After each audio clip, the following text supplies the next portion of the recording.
Namaskar viewers, hello and welcome to Sansad TV. I'm Tina Jha, you're watching Perspective. G20 is an ideal platform to discuss and find solutions to the most pressing problems facing the world today, like global warming and climate change, which affect the poor and the vulnerable the most. President Droupadi Murmu said this in her address to the nation on the eve of 74th Republic Day. She said after a series of initiatives in recent years to transform all aspects of governance and unleash the creative energies of people, the world has today started to look at India with a new sense of respect. India's G20 presidency is therefore an opportunity to promote democracy and multilateralism and the right forum for shaping a better world and a better future. The President also spoke about a range of other topics, from India's Atmanirbhar Bharat initiative to the government's proactive interventions during the pandemic, which helped the economy shake off the adverse effects in most sectors. Also, women empowerment and gender equality, and the role of nation builders in transforming the country.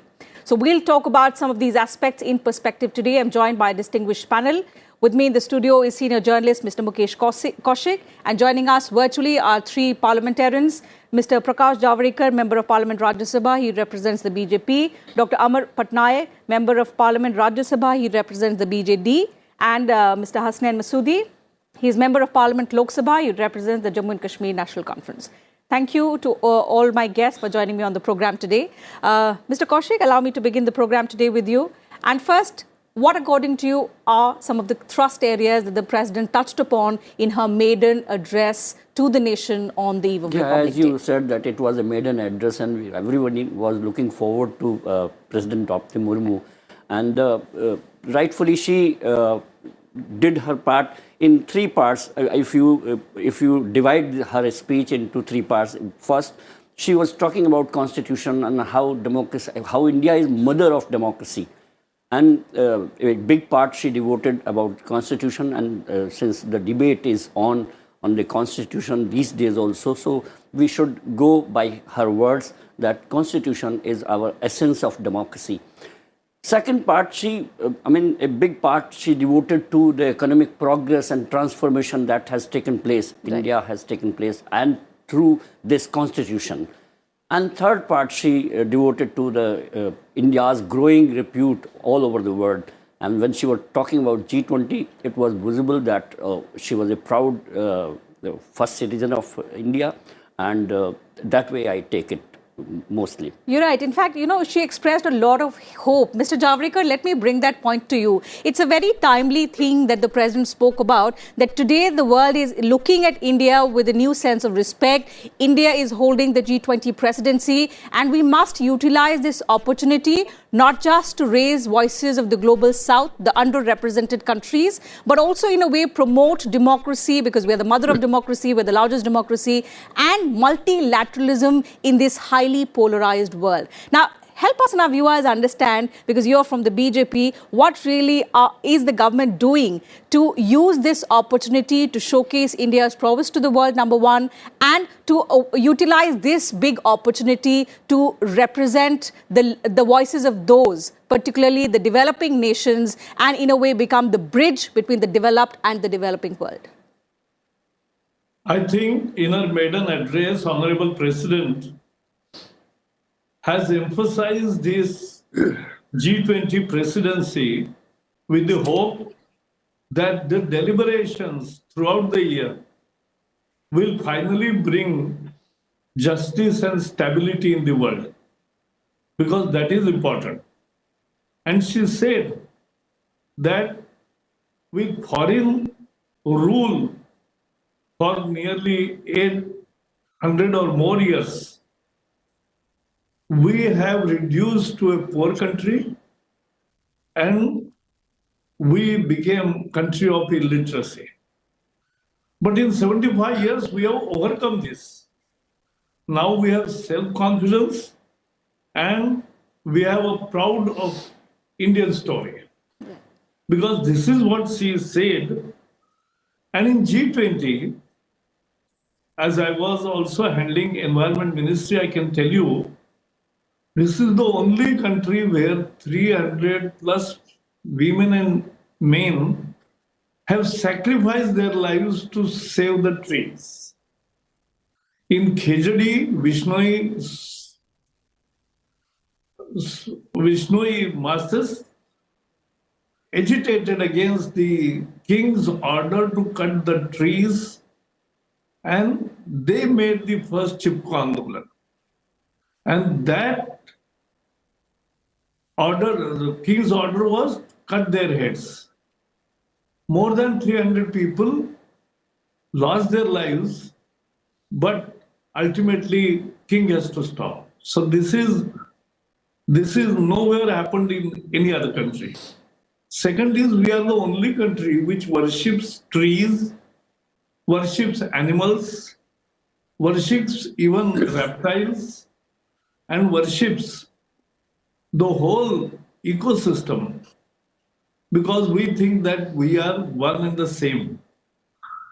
Every life, be it ant or fly, it has that Atman, and therefore it is one society. And therefore in G20, BJP has, India has given a concept of Vasudhaiva Kutumbakam, telling that we are one earth, one family, because we have one future. Right. So I think that's the message she has conveyed very effectively.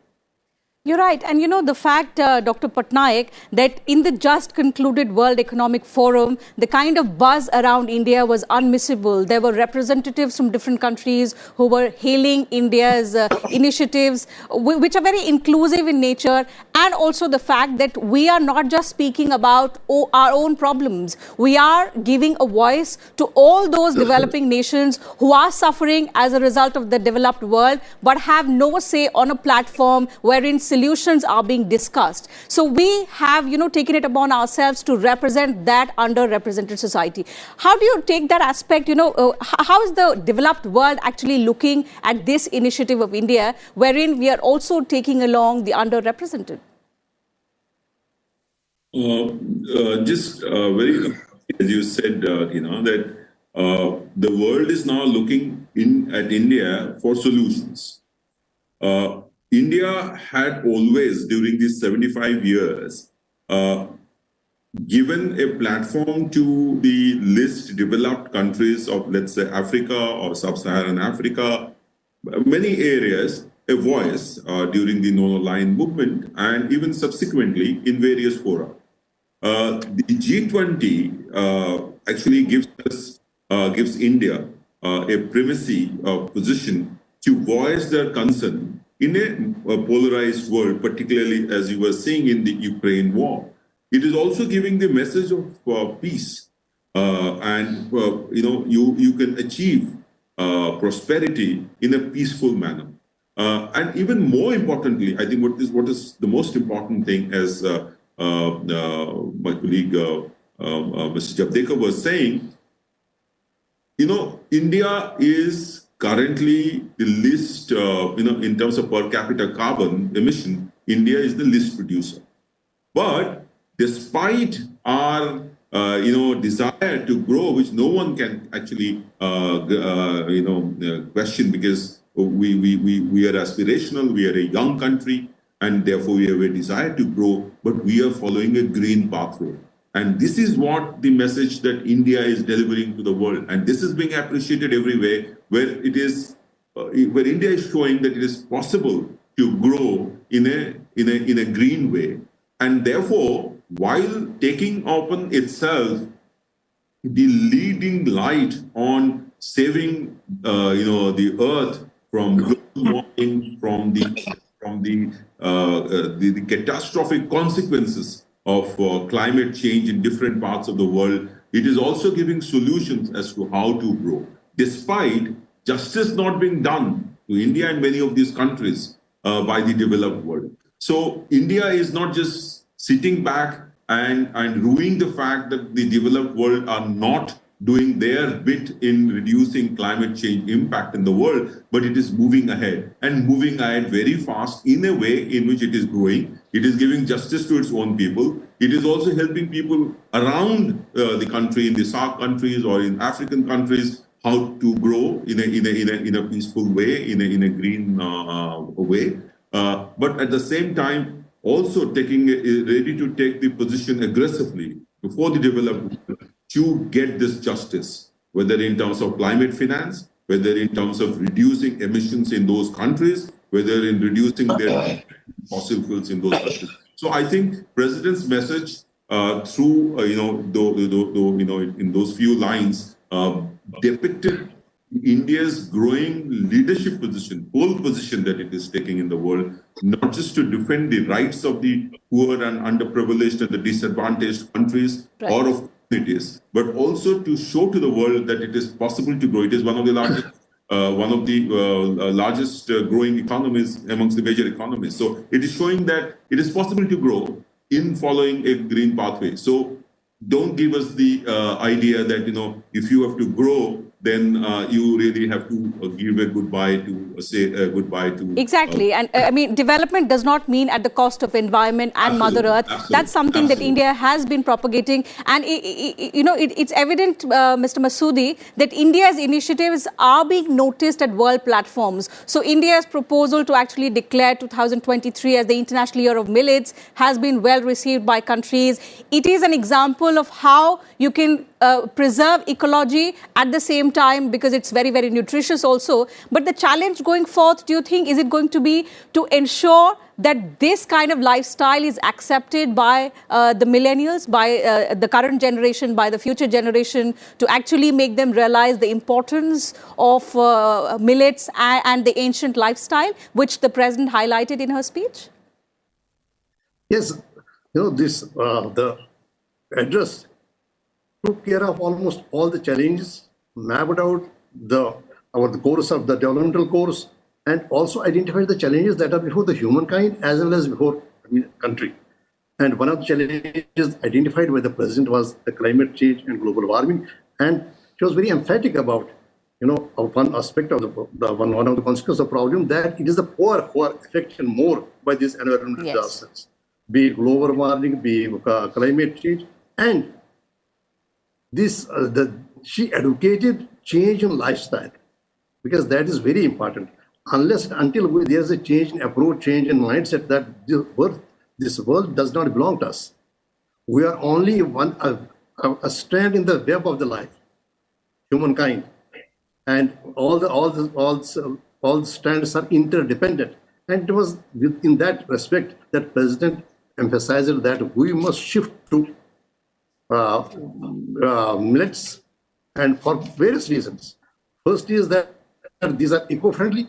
Second is that these need less water, because our problem is that, the water is also a problem, because the crops that use more and more water. Yes. And you see, there are not many problems is brought in with more use of water. And then these are healthy. And that is why we just this year we are just having focus on International Year of Millets 2023.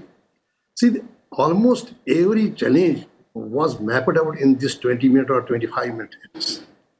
And not only did President speak about the path, that the challenges we confronted, illiteracy and poverty at the beginning, at the dawn of the democracy, but also highlighted the fundamental values, the Vedic advice, the humanistic philosophy, and did not omit to mention Dr. Bhimrao Ambedkar and Mr. B.M. Rao. Though the mention is always made of the father of the nation, the way he illuminated, he just mapped out the path we had to follow. But you're right. Everything was every aspect of whatever details were expected to be in the address, those we come across in the address. You're absolutely right. The fact that, Mr. Javadekar, let me come back to you. And because we are talking about how India is ensuring a development journey, which is sustainable and equitable, one of the thrust areas that the President spoke about was women empowerment, and how right from making of the Constitution to today, the milestone journey. We've celebrated 75 years. We've entered Amrit Kal. How are we going to ensure that it's a gender equal society within the country? I think she emphasized 5 programs as achievement, because President's speech is actually a review of what we have done till today. And budget is to tell the story of what we intend to do next year. So she has mentioned Garib Kalyan Anna Yojana, providing 81 crore people free ration for nearly 3.5 years. Then national education policy, which will enable the youths of this country to stand up to the challenges of 21st century. Then she mentioned Digital India, because that is also important and that has brought transparency and accountability. She also mentioned space and the way we are going ahead with the space program. And more importantly, as you said, women empowerment. Tomorrow there will be Republican Day parade. In last 8 years, I am seeing every year the participation of women officers is growing up every year in all aspects of 26 January parade, Republic Day parade. And it's not only in parade, but in every aspect of our national life, as well as the new heights, even the fighter jets, and now there was our first women army person had gone to Siachen.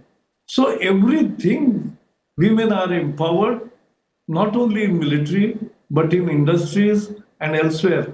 So I think that Beti Bachao, Beti Padhao has really impacted, and we are seeing even the change in the attitude. The Sukanya Samruddhi Yojana, the way people are contributing, and the sex ratio that had changed favorably, I think this is the result of 8 years sustained campaign of women empowerment. That's an important aspect, but when we talk about women empowerment, Mr. Kaushik, and since we have 3 parliamentarians with us on the panel today, what do you think? And because we are talking about the journey of 25 years, we have set ambitious goals for ourselves. Would it be too much to expect if we say that half of our parliamentarians at least should be women? Yeah, that's an ideal situation, but we are crossing 103. Yes, every general election we are doing better. And, but she heading us as a president is also a matter of great satisfaction. Absolutely. But she is also underlining one more empowerment, and I would like to quote from her speech, if you allow me. Sure. Yeah, that the same vision of empowerment guides the government approach to the marginalized communities, including scheduled castes, scheduled tribes. In fact, the aim is not only to remove hurdles and help them in development, but also to learn from them. Tribal communities in particular have rich lessons to offer in many areas, having rich lessons and ranging from protecting the environment to making the society more cohesive. Means she is underlining that we not only developing tribal communities, but we should learn from them that how should we protect the environment. Clearly. And she, in the same breath, she also talked about the change in the lifestyle we should have. And she talked about the millet year in this context. So it was all encompassing speech. Also, she gave us a beautiful word for the government's vision, which the government says that Sabka Saath, Sabka Vikas, Sabka Prayas. And she summed up this phrase in one word. She called it Sarvodaya. Means everybody should be uplifted. So these are the beautiful words coming from the top. And we are lucky that in a week's time, she would be addressing joint session of the parliament, her first one. Yes. And we as a journalist community are really keen to listen how she unfolds the policy direction of this government, what government is going to do in next year. And since this is the penultimate year for the government, and next year we would be heading towards general election, the Republic would be celebrating its true democratic celebration. So that address, we are very keen to listen from her. Clearly, all of us are eagerly waiting to actually see what kind of issues she touches upon. But for the moment, since you mentioned Sarvodaya, Dr. Patnaik, the fact that towards realizing Mahatma Gandhi's vision of Sarvodaya, towards upliftment of all. Our policies largely have been inclusive, they've yielded results, and because of which, despite setbacks, the Indian economy, our society has been resilient to unprecedented challenges like the pandemic, like disruptions caused by the Russia-Ukraine war. In this unprecedented, uncertain world today, I mean, there's a lot of acknowledgement from global institutions that India is in a very, very, well-positioned state, and perhaps this growth momentum is going to continue. But towards Sarvodaya, there's a lot that needs to be done as well. So we had a roadmap on which we worked upon, and we are in a position wherein we can pat our backs. But to ensure that Gandhiji's vision is realized in full, there's no doubt that we have to work a lot harder. What do you think should our strategy be now? Because we talked about achieving the status of from a developing country to a developed world. So clearly, we have very less time. The target is going to be huge. You're right. But first of all, I think I must bring this point to all the panelists that I'm proud of belonging to the state whose daughter the president is. And she represents the empowerment of women that has taken place in this country.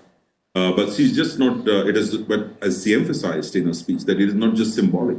It's happening across the line, right from the grassroots level till the topmost position in the country.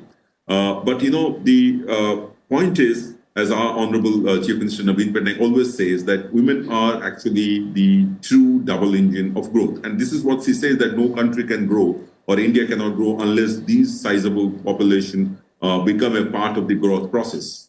And as you said very correctly, that despite whatever they have achieved and what we are doing, and as you raised that point relating to members in the parliament, I think it is very important that while we push for their economic empowerment, we need to give them politically empower them to be the decision maker in various laws that are passed in the parliament and assemblies. And I think that's a goal that we have to achieve as all members of parliament across political divide. That's what our CM has been pushing for.